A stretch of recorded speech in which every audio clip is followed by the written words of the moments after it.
Good morning, students. Now, you all remember that we have discussed all the important aspects of inclined projectile.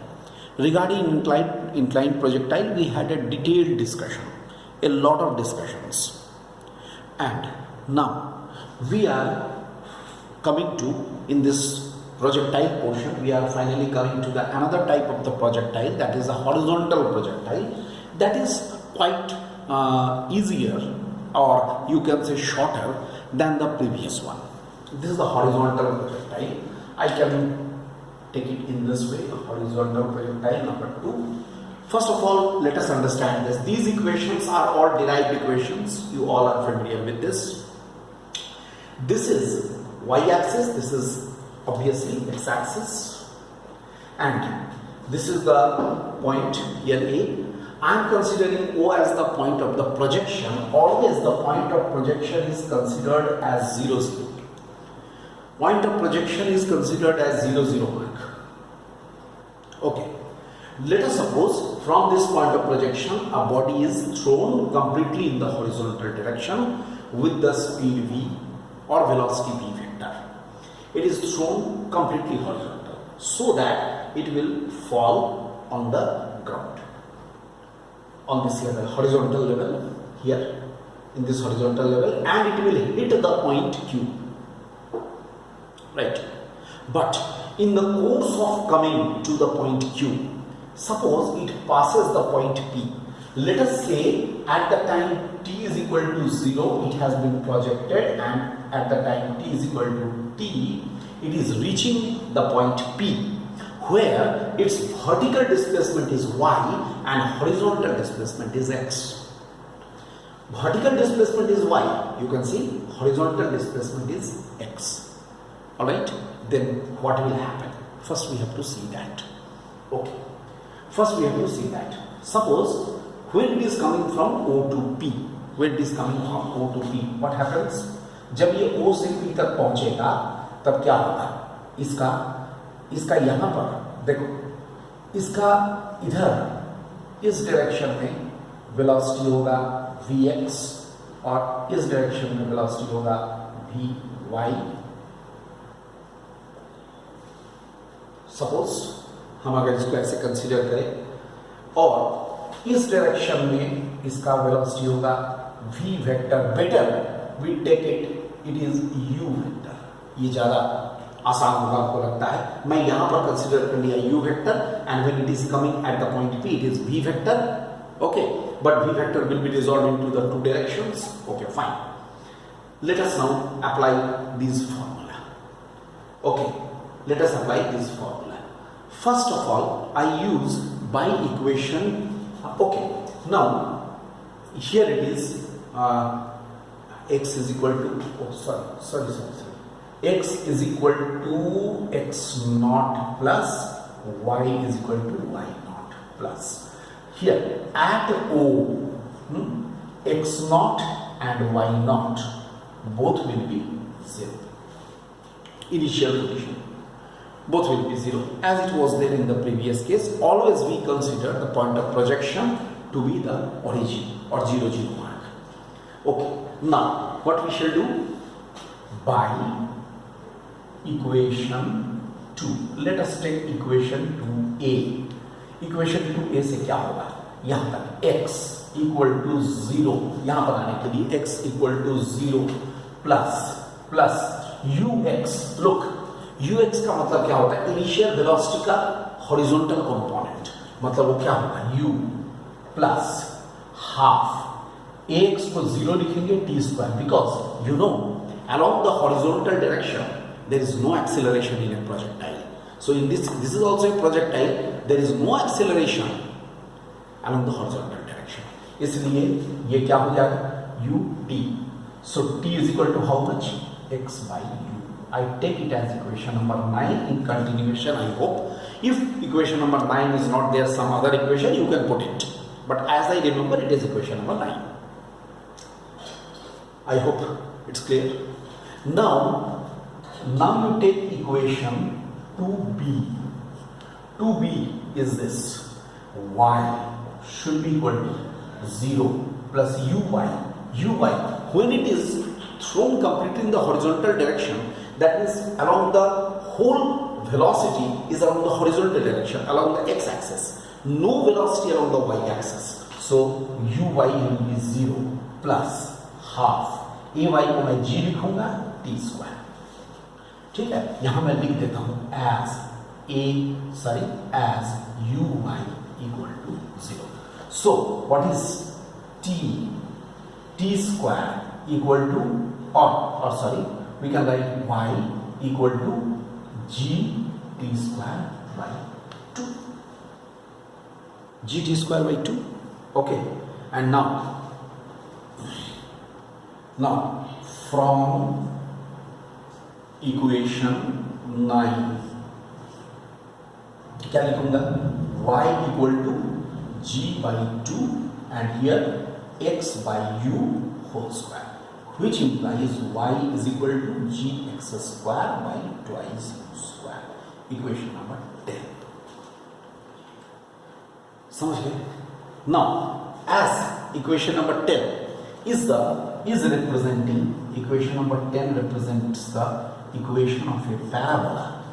Again, equation 10 represents the equation of a parabola. This is why what we can say, the path followed by the horizontal projectile is also parabolic. You can write. Hence, the path followed, just like the inclined projectile, path followed by the horizontal projectile is also parabolic. ये हो गया इसका parabolic nature के लिए. Okay, now अगर तुम्हें ये पूछा जाए कि यहाँ पर वेलोसिटी कितना होगा, v वेक्टर यहाँ कितना होगा, ठीक है ना, तो I write here velocity at p. Suppose I want to find out the velocity at p. Okay, velocity at p मैं कैसे निकालूंगा? अब मैं velocity at p निकालता हूँ, यहाँ मैं निकालता हूँ, अब इधर चले जाता हूँ मैं. Velocity at p. देखो vx, I hope you are agreed, this is equal to u, because as I told you, there is you can use equation number 1a also. तुम इसके लिए equation number 1a भी use कर सकते हो. equation 1a को use करो, देखो क्या मिलेगा. vx इक्वल टू क्या होगा? ux, तो u के बराबर होगा प्लस ax का 0 हो जाएगा, इसलिए vx इक्वल टू u हो जाएगा. 0 इसलिए क्योंकि ax का वैल्यू 0. ax जो है वो हॉरिजॉन्टल डायरेक्शन में उसका वेलोसिटी को दिखाता है. और uy, नाउ इक्वेशन 1b में ले लेता हूँ. इक्वेशन 1b में क्या हो जाएगा? vy इक्वल टू कितना हो जाएगा? 0, uy 0 हो जाएगा प्लस g इंटू टी, इसलिए vy कितना हो जाएगा? g इंटू टी हो जाएगा. इसलिए v इज इक्वल टू कितना हो जाएगा? रूट है ना, vx square plus vy square, यानी कितना? Root u square plus g square t square. ये निकल जाएगा, ठीक है ना. This we can get. तो देखो P पॉइंट पर मुझे ये इक्वेशन भी मिला और P पॉइंट पर मुझे वेलोसिटी का भी वैल्यू मिल गया, इतना वैल्यू मिल जाएगा. अगर मुझे कहा जाए कि ये वेलोसिटी यहाँ पर एंगल थीटा बनाता है, ठीक है, तो ये v वेक्टर हॉरिजॉन्टल के साथ कितना एंगल बनाएगा?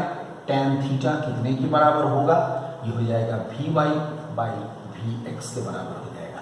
vy कितने के बराबर होगा? gt बाई u के बराबर होगा. Very simple. ओके, ये तो हो गया, इतना तो मैंने कर दिया.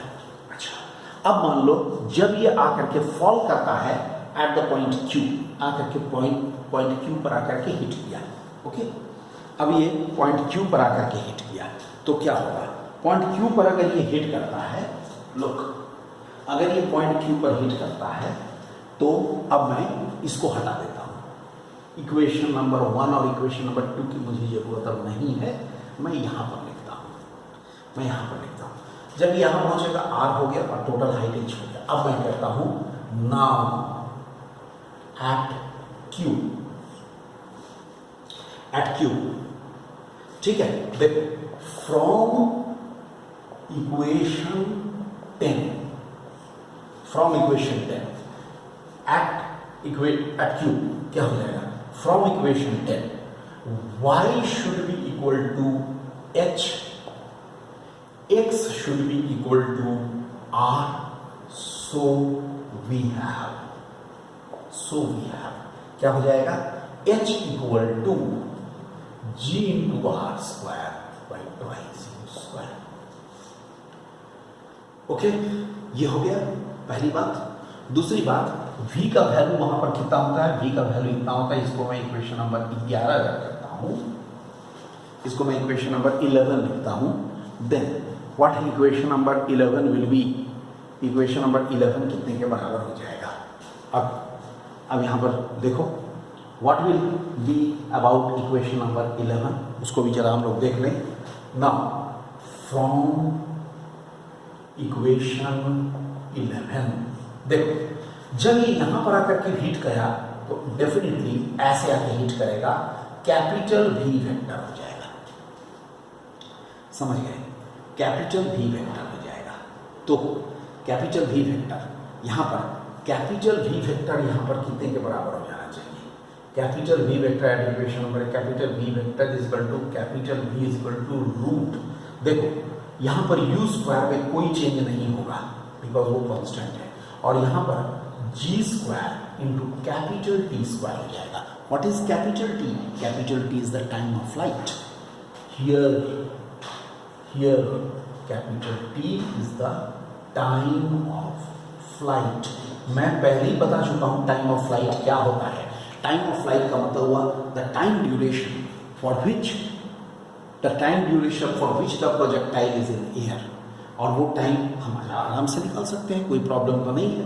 ये टाइम हम इन इक्वेशंस को यूज करके टाइम को निकाला जा सकता है.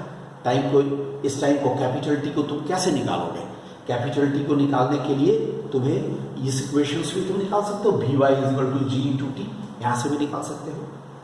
ठीक है, तो कैपिटल वी का वैल्यू इतना हो गया, V Y is equal to G into T, है ना, कैपिटल टी. तो हम लोग इस तरह से निकाल सकते हैं.